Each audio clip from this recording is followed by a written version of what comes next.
เป็นยังไงไอ้เนี่ยเป็นยังไง สภาพรถสุดยอด ขี่เข้ามาแล้วไหม ฮะ ขี่เข้ามาเป็นยังไง กับเส้นทางกับโอเคผู้ดีหลบรถ พี่ลมรถ กับผู้ดีงาม เออ มีงามไม่แน่น้อยๆเนาะแต่ลงมานี่เบิ้งหัวทางที่เราลงมาอันรถดูมีโฟวิลเนาะหรือว่าซีคูซีก็ลงมาไม่ได้ลงได้แต่จะขึ้นเรือไม่ได้เนาะโอ้ฮะ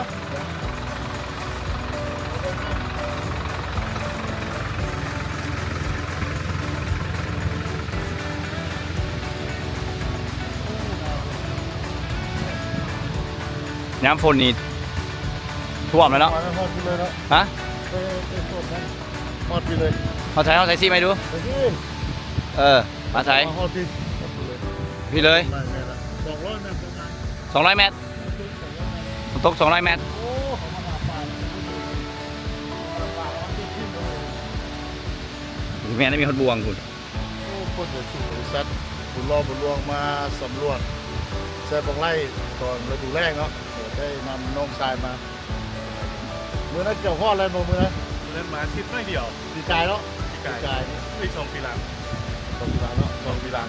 คุณดีกับเจ้าแข่งคอร์สคุณดีมาเบิร์นคอร์สพอสีนำพาน้องทรายมาลินพี่จะเกาะไม่จะเกาะชิดน้อยเดียว ชิดไม่เดียวยังน้อยหนึ่งโบฮอต ส่วนนั้น ปีนี้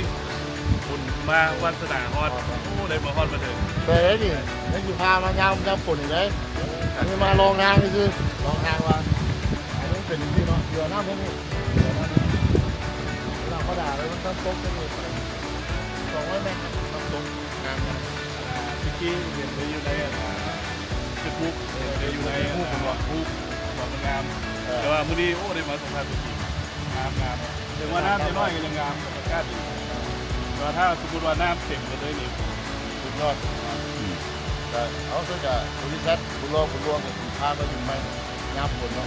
สมบูรณ์เลยเลย เราบุญเลือดมาน้ ต้องได้มาน้ำมันอีซูเลยเนาะ ำแม่เลยเอาสู้มากับดีสู้คนดีซัพพอร์ต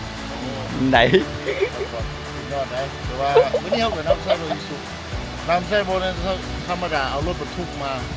เอารถบรรทุกเข้ามาเนาะรถบรรทุกก็ยังเข้ามาได้ก็แสดงว่ารถกระบะรถอย่างเงี้ยเป็นคล้ายๆเป็นรถซีคูซีเนาะเป็นรถที่มันคอยสะดวกเนาะอันนี้ก็ขึ้นยามแรกเขาเอารถลงมานี่ได้แต่ยามฝนนี่ได้อยู่ในแคมป์เดินเนาะแคมป์เดินน้ำมันจะไหลก็ฝากไว้แล้วสำหรับท่านที่จะมาน้ำก็ติดตามข่าวๆได้เนาะจากเพจยูทูบก็ได้ก็เพจสาพันธ์กีฬาบอลบอลหลวงก็ได้อีกไว้นี่เขาจะมีเพจบริษัทบุญรองบุญรวงพาเที่ยวทั่วประเทศนะ